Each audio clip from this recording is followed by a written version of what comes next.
Especially great for our Massachusetts members to join. But without further ado, I would love to introduce the presenters today. We're going to have Rosemary Kayward, Olivia Biggs, Morgan Ryan, and Tiffany Powell, as well as Marlo Nash, the director of the Children's Home Society of America. Marlo, thank you so much for joining us. Please take us away in describing the Children's Home Society of America. Thanks, Maya. It's so great to be here with everybody. And I see actually a lot of our Children's Home Society of America members have joined today. And nice to be here with all of you all. Children's Home Society of America is a national membership network. We are 27 member organizations, and our member model is one member per state.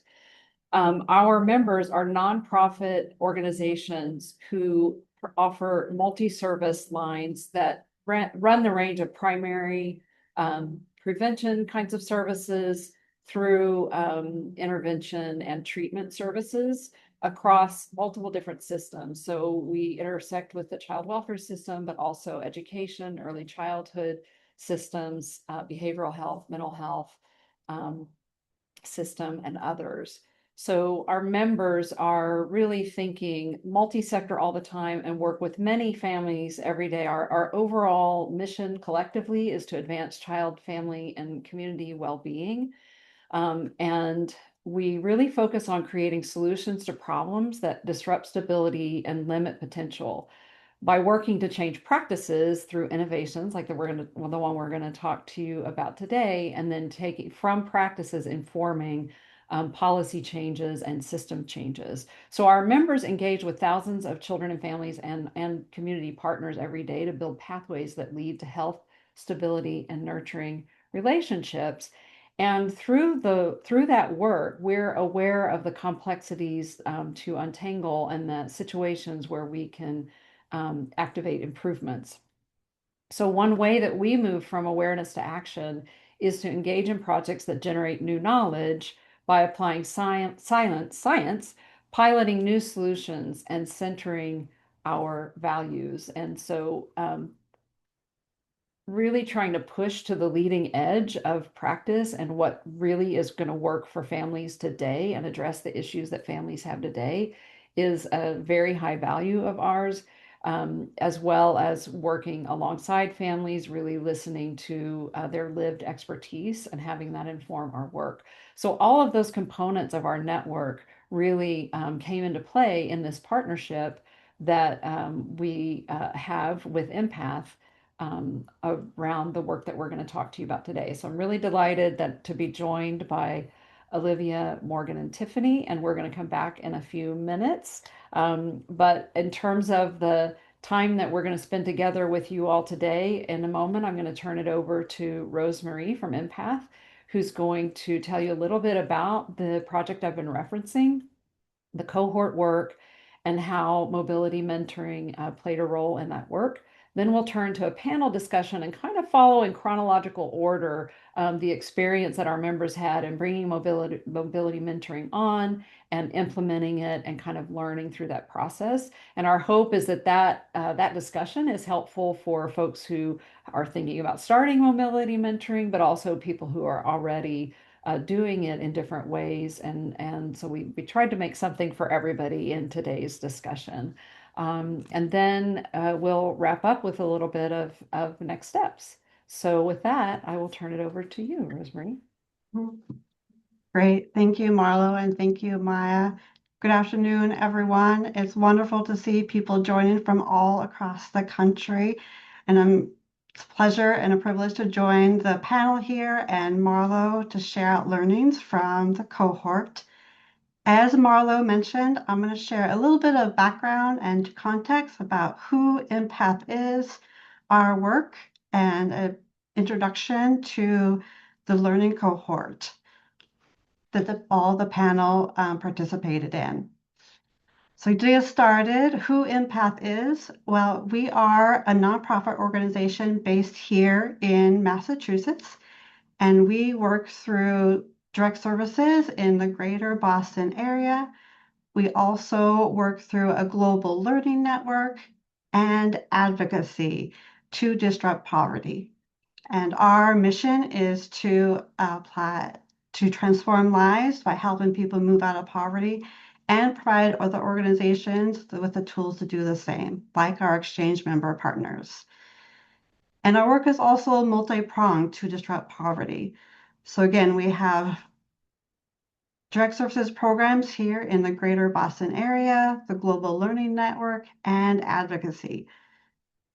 And EMPath applies the best practices and research, as well as learnings from our coaches and the people we serve, as well as our learning network, to see what works and where we can continue to evolve our approach and our tools.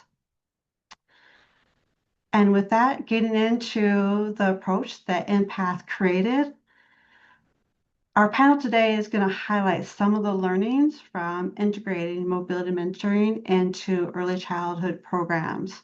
These programs include Healthy Families of America, Head Start, and Parents as Teachers. So in the next few slides, I'm going to provide a high-level overview of what mobility mentoring is. And many of you likely already know that children thrive when their families thrive. And mobility mentoring is a coaching approach that supports exactly that connection. So partnering with families to build on their existing strengths, expand opportunities, and move them towards the futures they envision for themselves and their children. So mobility mentoring was developed by EMPath over a decade ago and is grounded in brain science research. And you can see the formal definition of what mobility mentoring is on the slide there. But essentially, mobility mentoring's foundation is participant-directed, meaning families lead the way. Mentors support participants in prioritizing what they'd like to work on through a holistic framework, effective goal setting, and thinking through options for additional resources and support. And on the next slide, get into the mobility mentoring essential elements. On the screen here is the 4 elements, and together they support economic mobility. The first element is economic mobility coaching, which is a structured, ongoing one-to-one relationship between the coach and the participant. And this relationship is the key ingredient to the whole engagement with the participant. It creates space to strategize, troubleshoot challenges, strengthen skills, and build momentum towards those goals. And moving to the next slide to highlight the economic mobility bridge. This is the second essential element, and it is a holistic framework to guide those conversations with participants and help identify and prioritize goals that the participant would like to focus on. It is a strengths-based conversation organized across 5 pillars of everyone's life that are essential for economic mobility. So think of it as it's a shared map, giving both the coach and the participant a clear picture of where the participant stands in that moment and helping them to identify steps to strengthen their economic mobility. Throughout the services and engagement with a participant, the bridge is revisited regularly. And going back to the essential elements of mobility mentoring, the next one, the third one, is goal setting.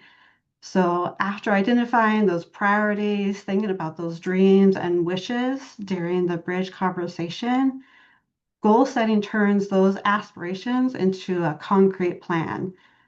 So coaches and participants build SMART goals, they break them down into action steps, and track progress together, giving every session direction and making progress visible. And then lastly is recognition. So this is the deliberate practice of celebrating progress and effort with each goal.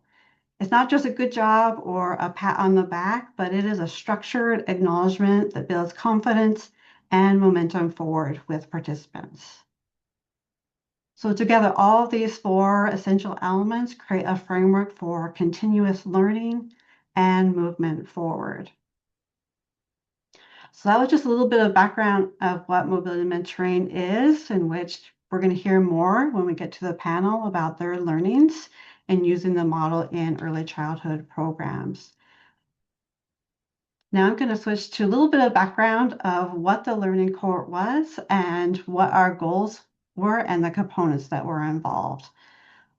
So starting with what our goals were, when EMPath set out to launch this cohort, we had 3 primary goals.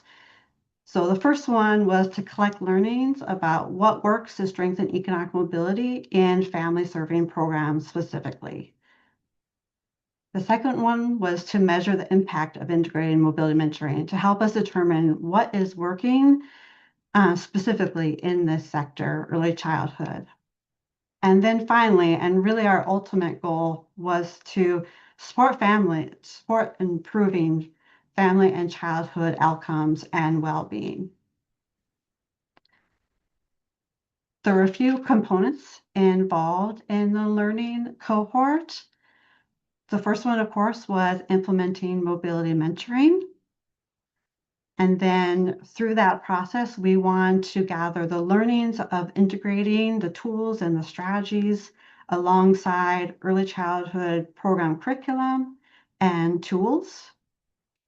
And from this process, we wanted to gather data to see what the effectiveness was of the mobility mentoring tools in these programs.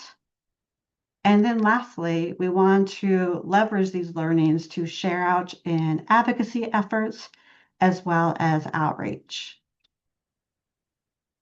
And the participating programs in the 3-year cohort included organizations in Nebraska, Illinois, Florida, New Jersey, and Wisconsin.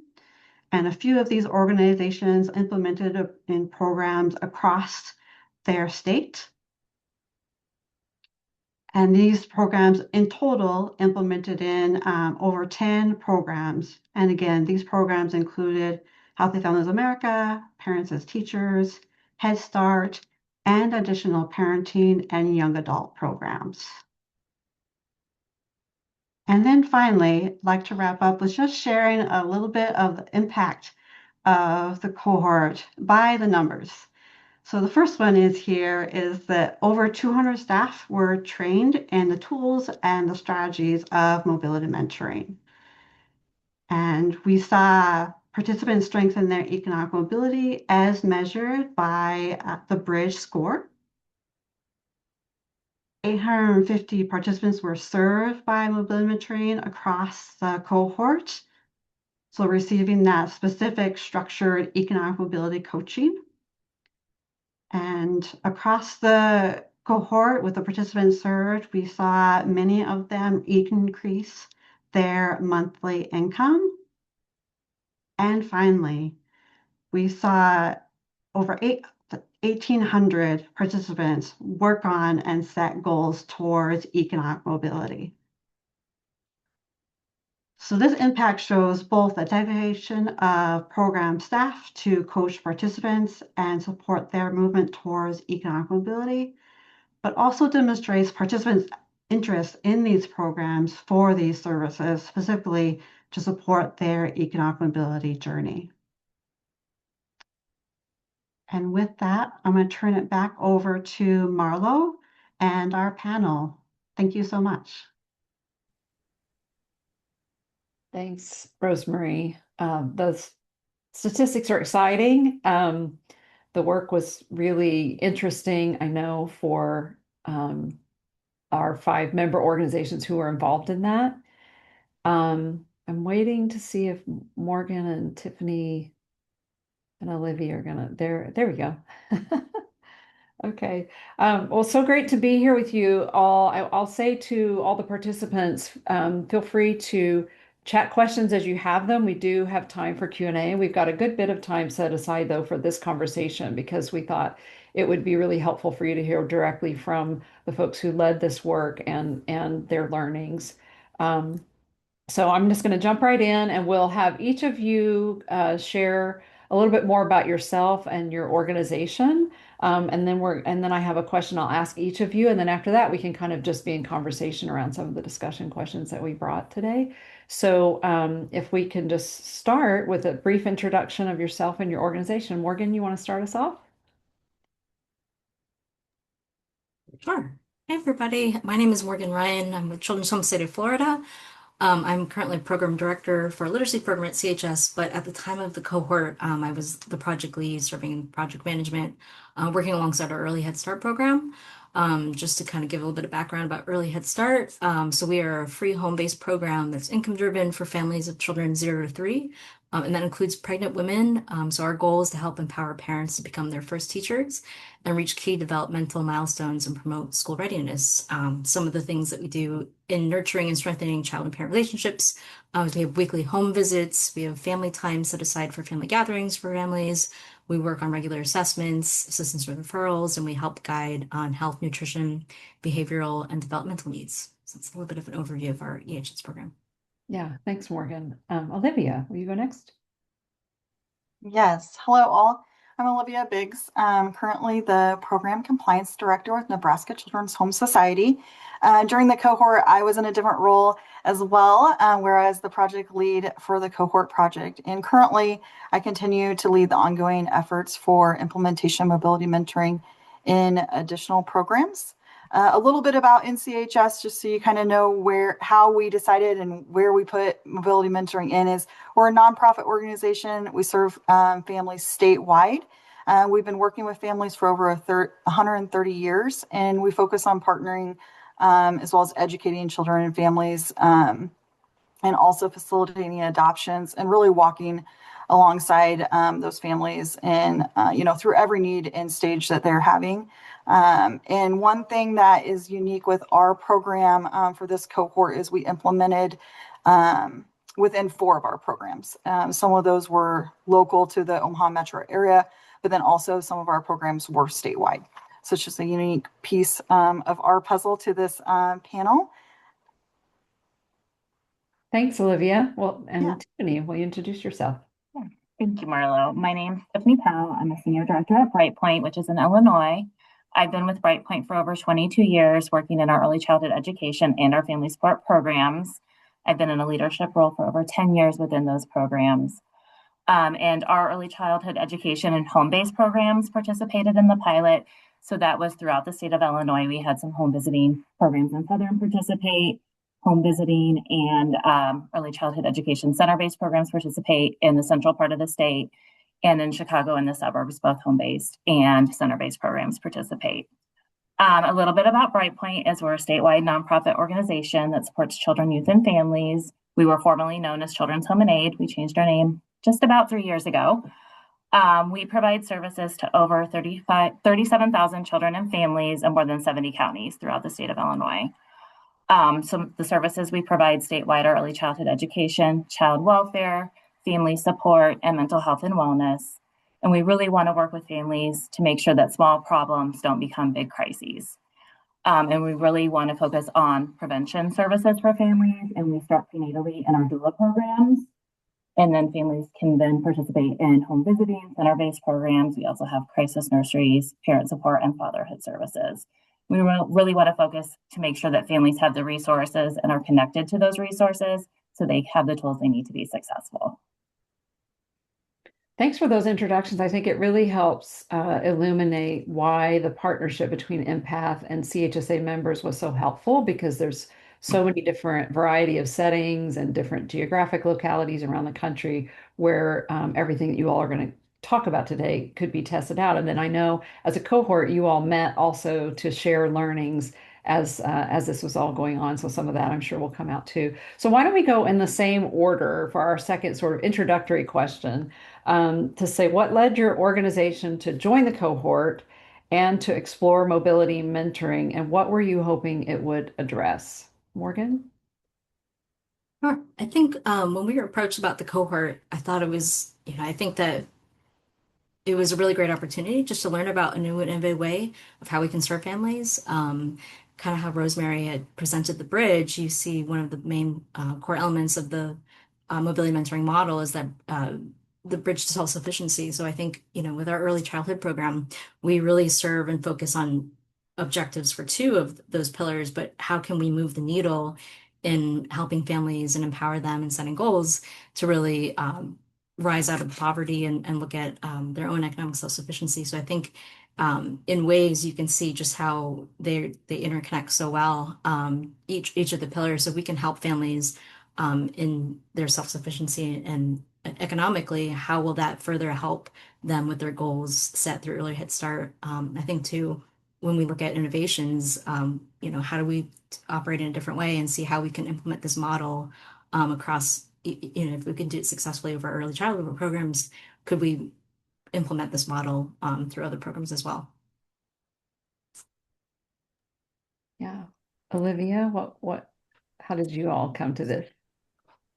Yeah, great question. So early on, we had been introduced to mobility mentoring, I think in some other spaces. And so we were looking into mobility mentoring even before the cohort started. And so when the cohort became an option to apply as an active member of CHSA, and knowing how valuable like our partnerships with other CHSA members was, we really wanted to learn, alongside our peers. And that was mentioned earlier, how we came together each month and learned from each other was super helpful. Overall, introducing the mobility mentoring approach into our service delivery with the belief that it would help us make more deeper, more meaningful progress toward our vision of overall safe and loving families for all the children and families we work with here in Nebraska. But just being able to, dive deeper and having that guided approach that's more holistic. And also the other piece with mobility mentoring is that we can adapt it within the existing programs we have. So we didn't have to necessarily change our service delivery with curriculums and, Parents as Teachers, a Healthy Families America. It was more of how can we add this to our service delivery?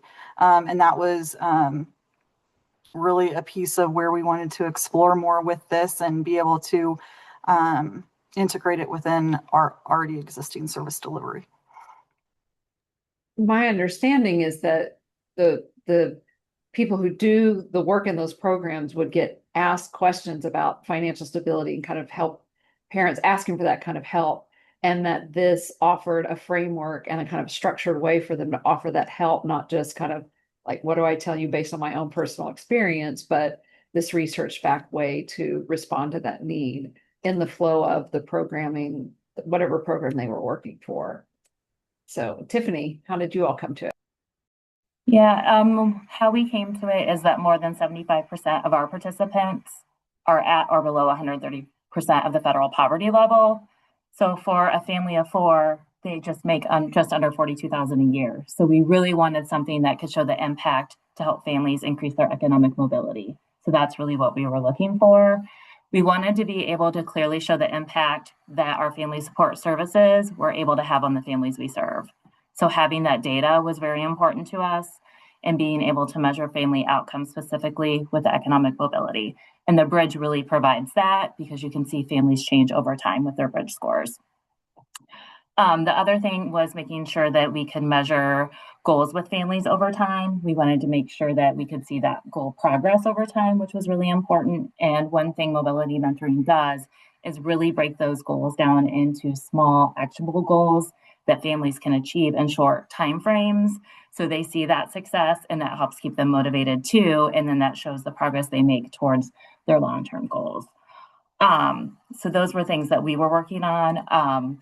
The other thing is that the program is very participant directed with the coaching piece, and that really aligned with our family services framework and our program philosophy. And it was very strength-based. Yeah, that all makes a lot of sense. So we're going to go now through, when we organized this discussion, we decided to just kind of go ahead and go chronologically through the pre-implementation and then the implementation and programming, and then kind of what success stories you have. So that's the flow that we're going to follow.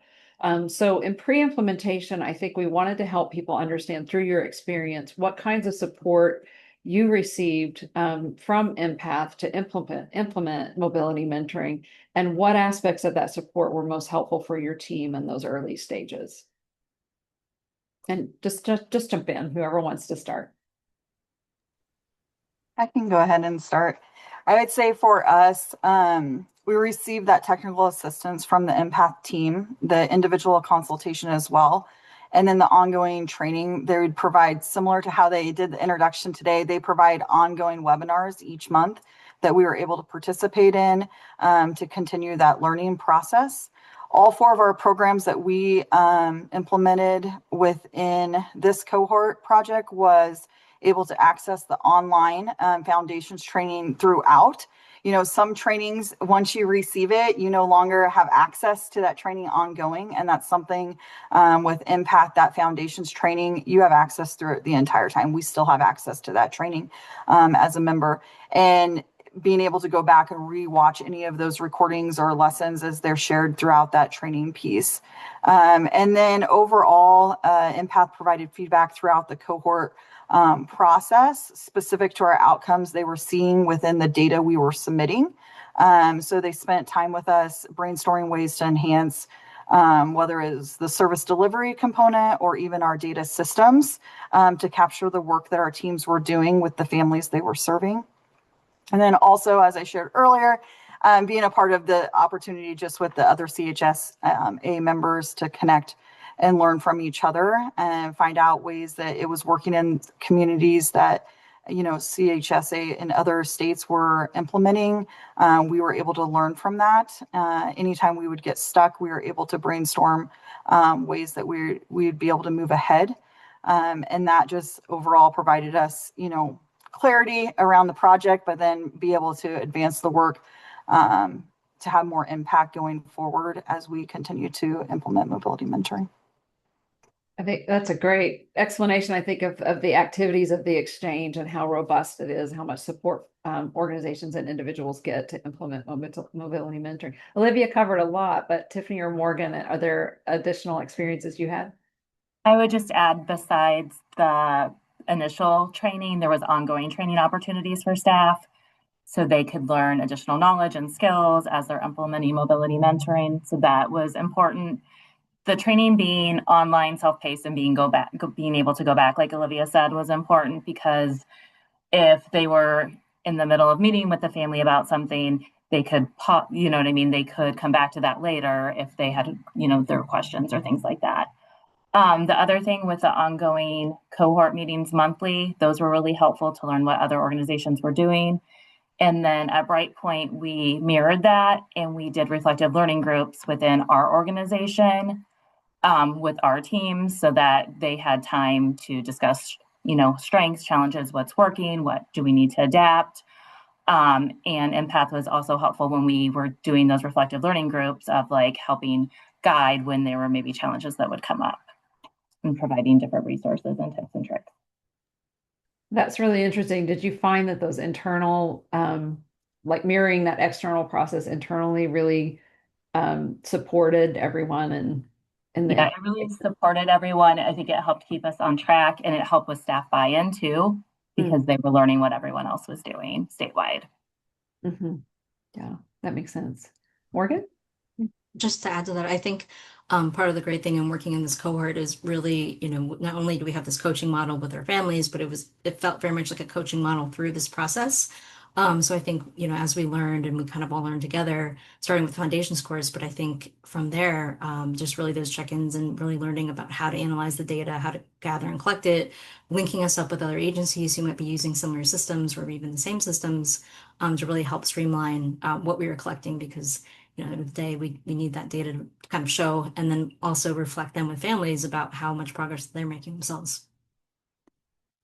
Yeah, that makes a lot of sense.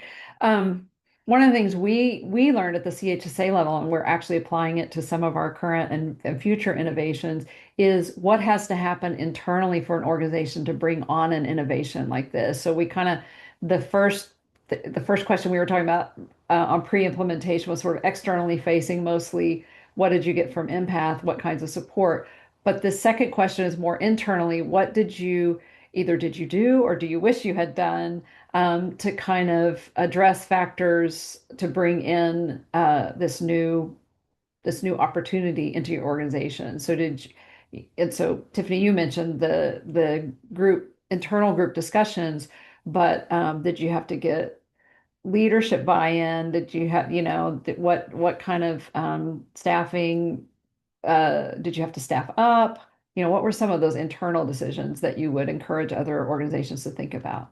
So when we were just getting started, we developed an implementation team. And so there was a person from every program that was implementing mobility mentoring that would represent their program. So they would be involved in planning those reflective learning groups. So then we were getting the perspective of all the programs because we wanted to make sure that we were getting input statewide. And I think that was very valuable. So I think meeting with your leadership team beforehand and developing some kind of team that is going to lead the initiative is really important. And then having those ongoing support groups for staff through the reflective learning groups. Olivia and Morgan, did you all do anything similar or different from that? Yes, we had internal teams as well. At our leaders level, our supervisor team and director teams would come together on a monthly basis and walk through what was working, what were concerns that month, what were challenges, what were they learning in the training. We also did something similar, as Tiffany mentioned, creating additional trainings after the training, just to provide it more like in-house as far as how does this play into the curriculum you're using? How does this play in with, the workflow of this specific program that the specialists were in? The other piece that we did as well, again, since we were looking at this prior to the cohort, the position I was in at that time was created specifically and assigned this project out of the get-go.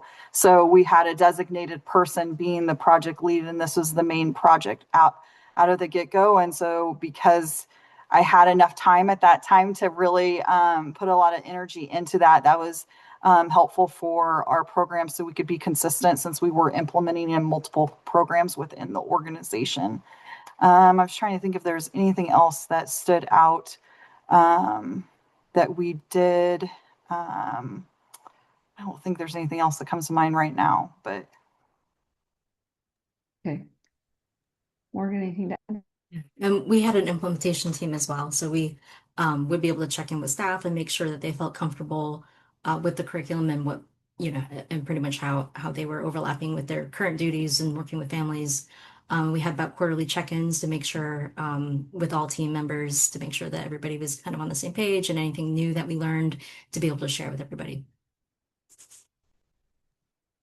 That's great. So we're going to move into implementation and programming, and we have several questions. We're going to start with from your perspective as you look back on it. What impact have you seen or do you anticipate seeing even going forward on the families when mobility mentoring is integrated into the work based on your experience so far?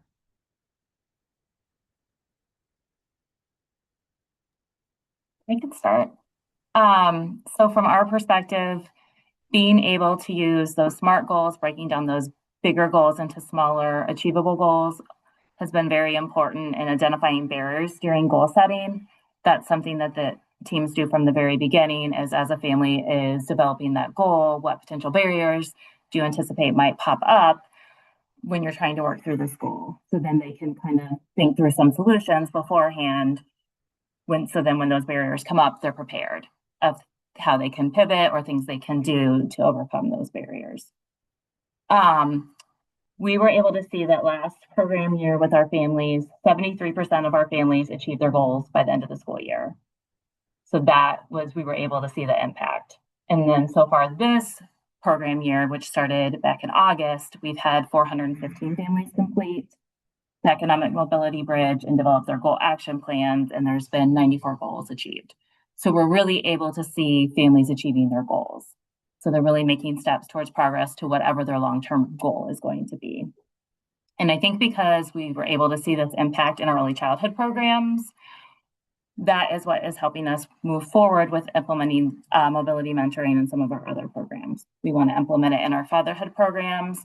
They really focus a lot on employment. They have employment specialists that work with fathers to help them with resume building and things like that. So that really closely aligns with the bridge and mobility mentoring. And then another program we're looking at implementing this in is our crisis nursery community navigators.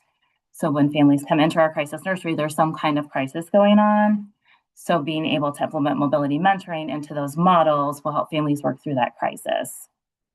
One thing I did want to add that makes our organization a little bit unique is that our direct service work is reinforced through our Alquist Center for Policy Practice and Innovation. So that's where we push for policy change, we work for innovative solutions, and we want change around increasing economic stability for our families. That's so important for them. And we have an innovative research project going on right now that's called Empower, which is empowering parents with resources. So that's a program that gives cash gifts and family preservation services to families who are in the child welfare system, but the family's still all together and the children are in the home. So we hope that that data will help give us information on whether reducing economic hardships can improve family and child well-being also, and reduce their involvement in the child welfare system. So that really does align with mobility mentoring also. Is there a connection between the two, or have you thought about that? We're thinking about that connection. Yeah, I think that's going to be really important. Mm-hmm. Yeah, that makes sense. Yeah. So, Morgan, what have you seen in terms of the impact on families? For us, I think, well, looking at the data, we've seen that we had about 86 total families that went through the mobility mentoring model throughout the 3 years that we were involved. And we had about a 74% goal completion, which was pretty incredible. So just seeing that impact for families in achieving economic self-sufficiency, I think there was about a 70% increase in their bridge scores, which was pretty incredible to see. Just like on the day-to-day basis, just working with those families, typically in our early Head Start programs, we do set family goals as well, parent goals, child goals. But seeing how the goals overlapped for the other pillars that, like I said, instead of just the child well-being and the family stability pillars, but setting other goals, just seeing how they can reach further potential overall, and seeing those successes and how they carry over was really impactful. I'd be curious to know. I want to hear from you too, Olivia, on the question that I posed, but I also just want to put out there could any one of you kind of paint a picture of what goes on for families who aren't getting the mobility or families in that same program who didn't get it in the past? I just wonder if you have any insight to kind of help see what kind of differences you saw. And I don't know, Olivia, if you want to respond to the first question and add that into your response. Yeah, I had that jotted down actually to circle back to. So for us, we ended up implementing mobility mentoring when we identified the programs we're going to implement with first. We made the decision at that point to implement with everyone that's in that program. So some sites were identifying a certain number of participants they wanted to serve and enroll, or certain eligibility criteria. And we made the decision if they met the eligibility criteria to be in our program, we would be providing mobility mentoring services within that, because it's not a separate service for us. We integrated it into all of our service delivery for that program. So connecting then to like what were some of the things that we were seeing like early on in our our young parent support program, something that we are hearing from some of those participants were like just the thank you of being asked what goals they would like to work on, and being able to have a choice versus being scribed or assigned specific goals. So giving them that space to ask them, maybe they didn't want to work on a parenting goal, maybe they wanted to work on a debts and savings goal, or maybe they wanted to work on employment goal. And so having that bridge with all the different areas that they could select and identify goals within, that gave them the space to do so, and really gave them the ability to identify that without having to bring up that subject on their own. It really, created that environment for that. And then one thing that our teams early on had worries about was the pillars about debts and savings, and then the pillars about employment and career, because that wasn't something that many of our programs were naturally talking about with participants, since we are very focused on the parenting components, and had worries about like, would people even want to set goals around those topics? And we learned from the data that we are setting goals in all pillars of the bridge. And so even though that was a fear or a worry early on, once we implemented, families showed us that they do want to talk about these other areas. They do want to set goals in other areas when they're coming and meeting with us. Great. I'm curious if you all are thinking about expanding it to other programs that aren't early childhood. What do you think that the difference will be if in like the fatherhood program or some of the other ones that you mentioned? I think the biggest thing is breaking those goals down into small goals so they're achievable, and that the bridge really gives direction to goal setting, because how it's broken down, their goal may be, I want to buy a house, but there's so many steps before that.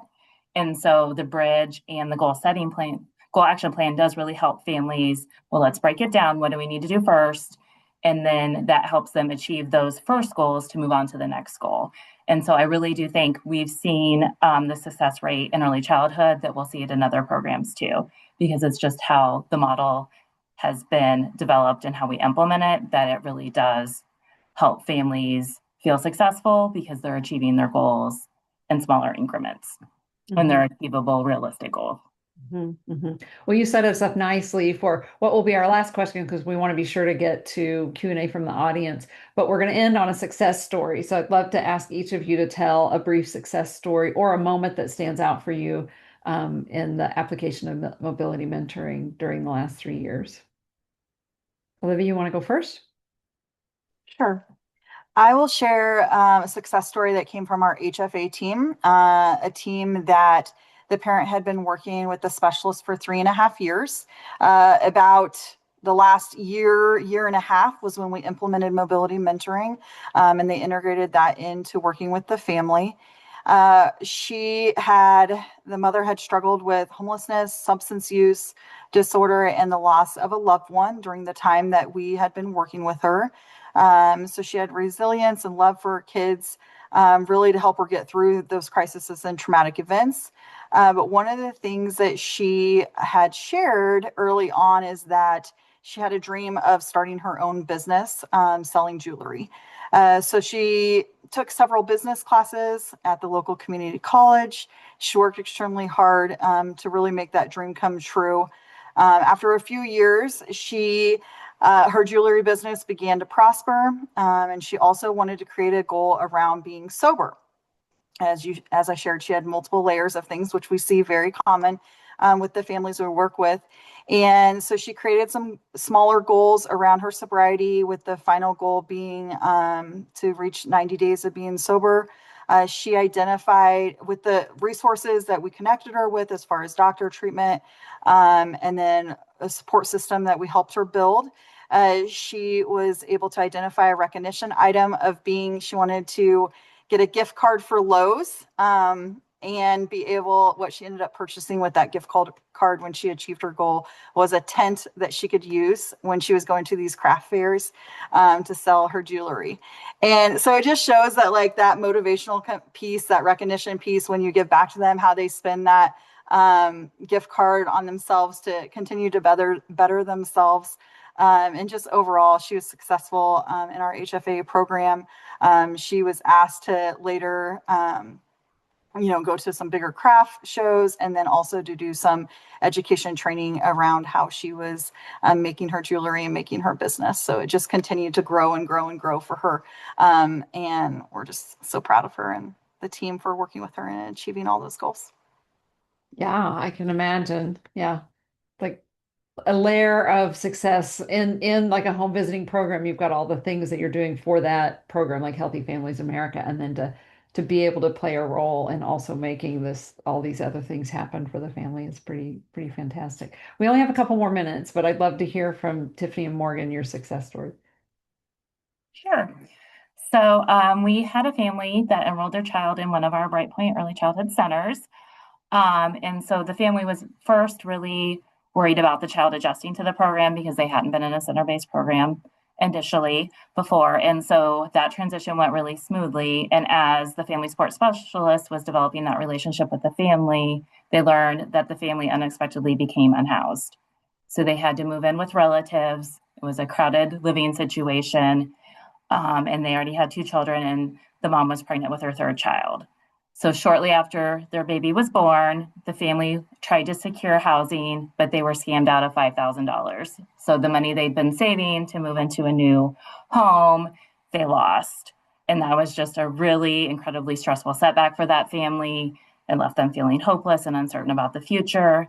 And this is about the time that our pilot program started.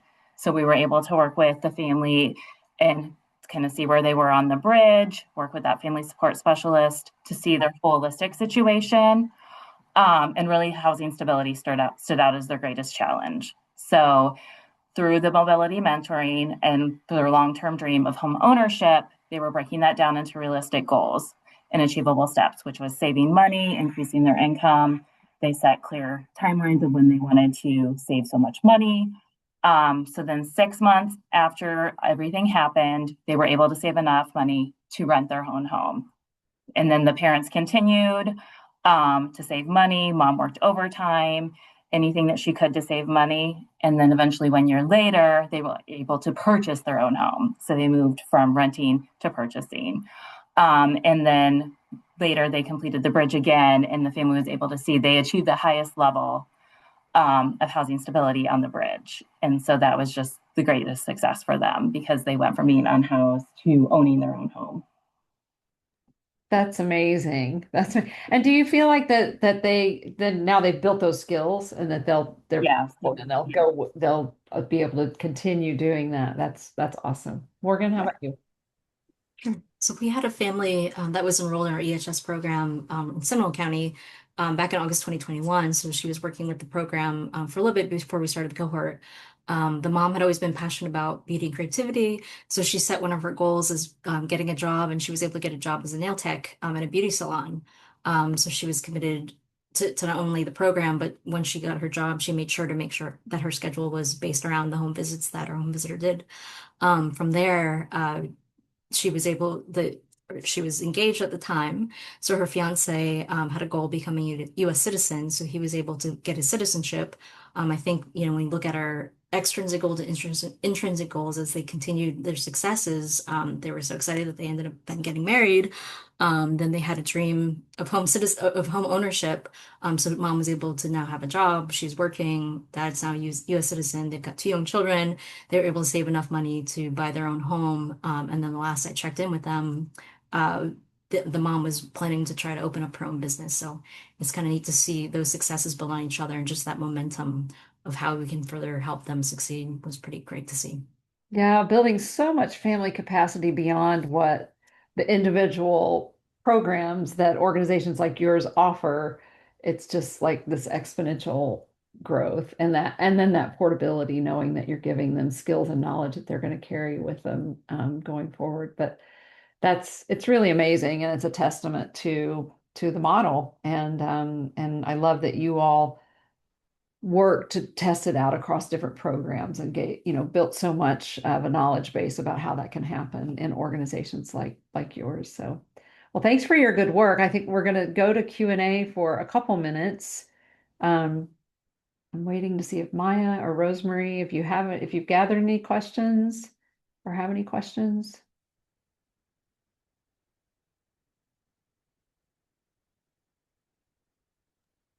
We have a few questions in the Q&A section. The first, I think we touched upon, of understanding how programs are built in their capacity to provide this additional service. And so you had answered that briefly, but does anyone have any specific answers of whether or not this felt like an added thing to your direct service workers, or if this was able to be incorporated within what you were already provided? I would say there's components that is added, but I think it gives us a better framework and more structure around how we provide those services to families. So I do think that there is some additions, but there are benefits with those additions. I agree. And we did a program flow to show staff when they were doing different assessments and things like that, so they could break things out over time. Just to add the foundations training, so the initial training for staff, even though it's about, I think it was about 10 hours, it's self-paced. So the nice thing about it is that you can jump on, you know that you're going to have a 30-minute session, and then you can jump off and then come back in and start right where you left off. So it was really self-paced. So it was really easily attainable for our team members to be able to get fully trained on it.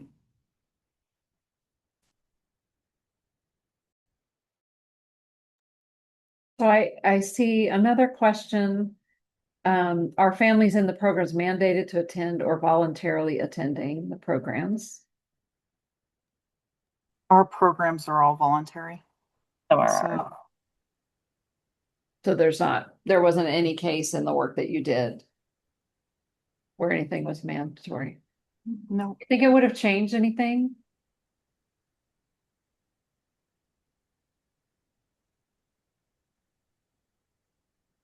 I think it'd make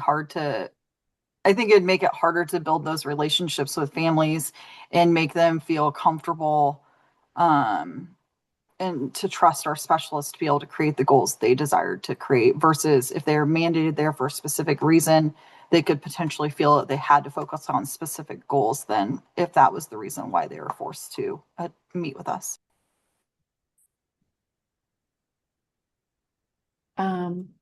Let's see. And then a question, how do you identify potential participants? Yeah, I think that's an interesting question. How do you identify them? And also, were you serving all of the families in like your early Head Start for you, Morgan, in Florida, or were you selecting certain families?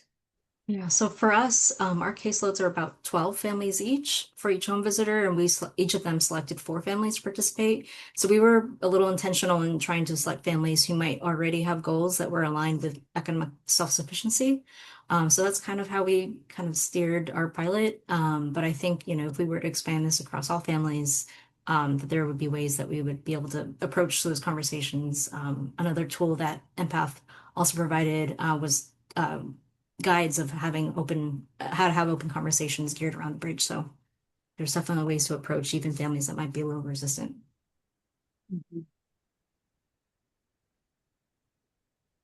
Okay, I think that I'm turning it over to. I just one more question came in, and then while I can't remember if it's Maya or Rosemary. Someone's going to come back on to kind of wrap up. But while they're coming on, the question just went into the chat. What advice would you provide a new program implementing the mobility mentoring program? And Ivory Miller says the family resource centers are new to this. So it's an interesting question to think about. How would mobility mentoring work in a family resource center setting? But her question was, what advice would you give for startup? So like one quick piece of advice, and then we'll turn it over to Rosemary. I think having an implementation team or something like that, and then the reflective learning groups would be my advice as you're starting to implement it. And Ivory is part of CHS, and then we're rolling out in our family resource centers in Florida. But I think having a structured way in collecting the data to make sure there's all team members are informed of how to document, and then that program flow. So like Tiffany said, having a process of check-ins and making sure that we're completing the bridge up front, and how to have those conversations and setting goals in time, to be able to track that progress and help families in that way. The last piece I would say that we haven't touched a lot on is that recognition component. That was a barrier for a lot of programs. And I think we had the benefit of being able to provide gift cards and such to families. And I do think having that recognition component, making sure, since it is one of the 4 key pieces, that you have a plan around that and what that looks like for your program. Yeah, that key piece being recognizing when they've accomplished one of the goals that they've set up. Yeah. All right. Well, thank you all very much. Rosemary, I'll turn it to you. Yeah. Thank you so much, Marlo, Morgan, Olivia, and Tiffany, for your partnership and your dedication to supporting participants to strengthen their economic mobility. I was so inspired by the success stories you shared and how you described your goals and motivations for enhancing your services to participants and really transforming the services for participants to advance those outcomes. It's really, really amazing work. So thank you all for your interest in sharing learnings. And Maya, if you could bring up those slides once again, very quickly here. For those of you who are thinking about what can you do now or what can you do next, a few things that you can implement immediately is supporting participants to support their executive functioning.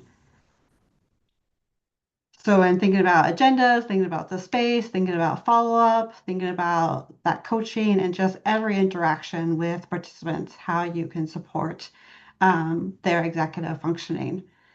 And then secondly, as you're working with participants, brainstorm across all of those areas that you saw in the pillars of the bridge to support them holistically to move towards economic mobility. And finally, continuous goal setting. Goal setting is what helps participants move forward step by step and action step by action step. So it's really important that just that act of continuously setting more and more goals. And on the next slide, if you are interested in learning more about the exchange and how you can implement and integrate mobility mentoring alongside your internal programs, we have an email there that you can reach out to us. We are always happy to set up informational calls and talk through what that might look like for you and your programs and participants. Thank you all so much for joining us today and take care.